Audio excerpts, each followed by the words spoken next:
What's good, family? Hey, in this video, roll with me and my boy Desmond. We are here in Nashville, Tennessee. We're about to shoot a 2.5-day conference plus produce a podcast for the same client. Let's get it. All right, y'all, let's get into it. So today, guys, this is going to be a fun one. Of course, we're going to be here on site in Nashville doing 2.5 days of photo and video, but we were actually asked to come in and produce a couple of episodes of a podcast for one of the attendees of the conference. So we pulled up with a double light setup. We have 2 light stands, 2 soft boxes, 2 key lights, 2 mic stands, 2 boom poles, 2 XLR cables, 2 boom mics. Like we doubled up on everything, and we were actually able to fit it in about 3 bags plus our camera cases. This is our first time producing a podcast, so we actually got there quite early, about 3 hours in advance, and we really had a significant amount of time to be able to really walk through, where we were going to position everything. And here you can see, having, just exploring the benefit of having a good team member on site. You can really talk through things and figure out what you want to do so you can show up and show out. I'll show you guys the results a little bit later, but as for right now, we got it set up. Let's keep it going. What's good, family? So listen, I know you've been waiting for it, man. This is Corporate Video 101 Part 3. So today, guys, we have been setting up for a podcast production. So one of my clients who I shoot their conferences for, they were like, hey, we actually have someone who's going to be at our conference who has a podcast. And they want to shoot some episodes while at our conference. Can you, do the production, meaning cameras, lights, and audio? I said, bet. Now, have I ever done this? No. But listen, a podcast is literally a multi-person interview, essentially, right? If you can light one person and get a camera on one person and get audio on one person, then you can do it for more than one person. It's a little more complicated than that, but if it's a basic setup, you can do it, okay? Don't ever feel like, I've never done that. No, if you've done an interview, you've done a podcast, okay? So let's talk through exactly what we have brought. Let's get it. So the first thing when it comes to this, y'all, is number one, let's start with the camera. So as you guys can see, we actually have just a 1 camera setup, okay? We actually could have done a 3 or 4 camera setup, but the client just wanted a 1 camera setup. So here we are with that. We have one chair there and 2 chairs over there. Now, as you guys already know, man, I'm rocking with what? My FX30. I still have my same NATO rail, my same NATO top handle, my monitor mount.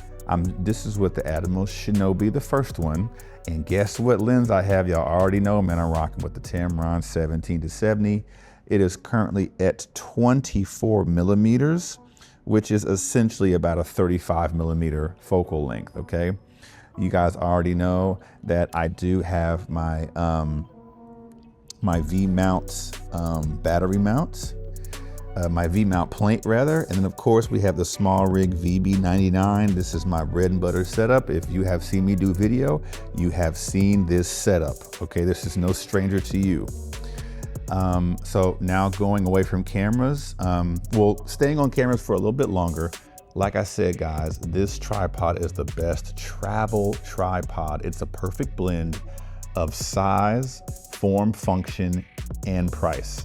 This is the Avella A154P. It's about $79, and I vouch for this personally. Now that we're done with cameras, guys, let's talk about audio. We're gonna start here, and as you guys saw in the last video, man, I have my Tascam Portacapture X6. I have it attached to the leg of the tripod. Now, I do this because, like I've said, I wanna be able to sit in my seat and monitor the podcast from here. And so, like I've showed you guys, you can actually hit this and I can actually take the recorder off and I have it mounted right here. I love this setup. okay? As far as audio monitoring, we do have some headphones here plugged in. We have one XLR cable that's going over to mic number 1 and one XLR cable that's going over to mic number 2. Now, one pro tip I haven't mentioned before, guys, something that you need to have in your camera bag, I bring it with me on every project, I don't use it all the time, is you need to get a roll of gaff tape, okay? Now, if you go on Amazon right now, oh, dropped it. If you go on Amazon right now, you can get you like a 3-pack or a 4-pack of gaff tape. I think it's what, 20 bucks, 10 bucks, 15 bucks. I was actually made aware that there's actually some very expensive gaff tape on the market, and I'm gonna strongly recommend that you do not buy it, okay? It's not necessary, especially if you're just doing some run and gun setups. You don't have to do that, okay? Anyway, we're gonna get that back over in the bag. Blow, Kobe. So anyway, we have gaff taped from here all the way up here. And I didn't feel the need to gaff tape all of this. I'm not gonna have anybody walking over here, but just in case somebody wants to walk through this lane, they're not gonna have to worry about that, okay? So we do have our small rig air cushion light stands, love these. We do have our boom pole, and we do have our, Des, what's this? The Rode NTG what? The Rode NTG 5. We do have that over here. And this is another Rode NTG 5. This is another Rode NTG 5, and we just have those boomed in, okay? So now that we've covered audio, guys, we've covered cameras, now we have to cover lighting. And let me tell you guys something. You guys know I've been rocking with the GVM 300B Pro. This is my main continuous light. I advocate for it for headshots, any video production, and portraits. Don't talk to me, strobists. Y'all know who you are. We have this bad boy at 60% and 5500 Kelvin on the white balance. And y'all, the best softbox of all time, it's upside down, but it's the Amaran Octadome 120. Guaranteed purchase it, don't even think about it. But y'all, I'm actually test driving a new light that was sent to me by Zhiyun. This is that Zhiyun Molus G300. And if you look at the size comparison, right? There literally is no comparison. This light is also at 60% and 5500 on the white balance. So guys, all in all, this is the podcast setup. We have 2 lights, 2 soft boxes, 2 audio sources coming in down the middle, straight to our camera that is on sticks, pointed straight at the action.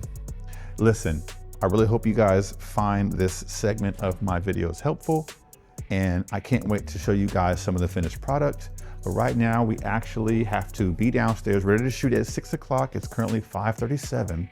We're about to kick off this event with an opening night reception, which is very common for conferences. And then after that, we have 2 full days of program starting tomorrow, which is Friday, and then ending up on Saturday. So let's stay locked in, man. Thanks for joining me here in Nashville, Tennessee. Let's get busy. So here we are after setting up on day 1, starting bright and early on day 2, capturing some positive interactions, capturing people filing into the auditorium. And then here you can see me with my gimbal setup, capturing the opening sequences of the conference. Here I am getting some shots of the pianist playing on the piano. They do like to include a lot of music in this conference. And here I am just getting various angles on the gimbal, and I chose to use the gimbal for this particular conference because I felt like the look just goes with the look and feel of this particular client. Here you can see I'm using this 7-inch monitor, and like I've told you guys before, this is the power of using a monitor versus using your flip out screen. You really get a chance to see the colors, the focus, the framing. And here I am rocking with the 70-200 on my Sony a7 IV. This is a solid combination when there's a lot of available light. Now here we are. Since we had to do a couple of interviews and we didn't want to set up a third station, we actually just kept the podcast setup where it was and just positioned our interviewees in the available light, and we didn't have to move or alter our setup. I really like the way these came out, especially with the step and repeat, which is something our client hadn't done before. But it made it super easy for us to just set some gaff tape on the ground, set up our tripods, have our run and gun level 1 rig set up, and just show up and get these things knocked out. Now, next up, you'll see the podcast setup. They actually filmed about 3 episodes. One episode had 3 people, and then the following 2 actually had 4 people. And here we are actually back in the auditorium, kind of wrapping up day 2, just getting a few more shots. And one thing I want you to take notice of is, man, look how close I am to the stage. One thing I always tell you guys to do, man, is get the shot. They're paying you the corporate bag. Do not be afraid. And in this shot, I literally have my hands resting on the lip of the stage. But I'm telling you, these are the types of shots that your client's going to love. And this is what's going to separate you from everybody else who's afraid to get that shot.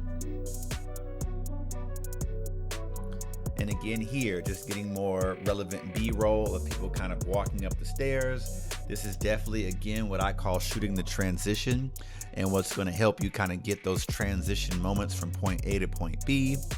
One more candid shot here. And now, guys, let's get to these drone shots. So we actually went on the roof of the Country Music Hall of Fame in downtown Nashville. And I'm not gonna lie, these are probably some of my favorite drone shots that I've ever captured. Just the reflections on the windows, the speed of the pan from left to right. So I decided to get a pan shot. And then of course I also got a shot of me kind of going back and out, just to show the size and scope of where we're at, and just to show that we are in downtown Nashville. One of my best drone shots of all time. And for those that don't know, when you are finished, you can actually land your drone in your hand. This is definitely something you can do to impress your clients, and plus it also prevents you from having to bend over and get your drone off the ground. Let's get it. And again, now we're coming into day 3. They actually do like to have lots of entertainment, and I want to show you guys the versatility of having a zoom lens on your gimbal, plus that DJI focus motor, which allows you to zoom in and zoom out without having to put your hand on the camera. One of my favorite accessories of all time. And yeah, this is how I've been having my gimbal set up for the last year. I love it. And here, guys, as we wrap up this video, we're gonna make this bad boy short and sweet. My client actually wanted me to do one more interview after I had packed up everything. So guess what? When your client asks you something, the answer is always yes. So I got my camera out, my tripod, turned my light on, laid down some tape, put a mic on the subject, and went ahead and knocked out one more interview. And this is how it looked.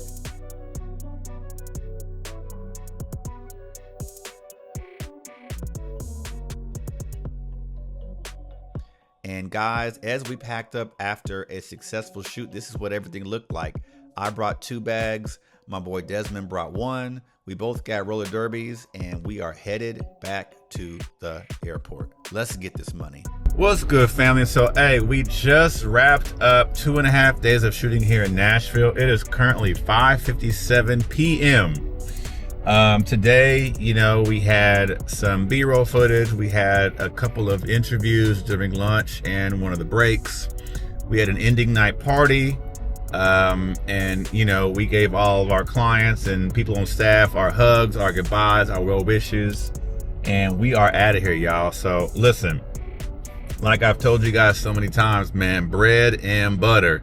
You don't have to reinvent the wheel. You don't have to do something that you've never done or try to go, you know, impress the client, quote unquote. You just need to deliver what the client wants. And like I've said again, if you give the bag holder what the bag holder wants, the bag will be yours. All right, so we did exactly that. We know what they want, and we out here, y'all. So listen, as you continue to grow and scale your corporate photo and video business, man, I hope you know that you're in the right place. Make sure you stay locked in. Make sure you like, share, and subscribe. And as always, guys, let's get this corporate bag. I'm out.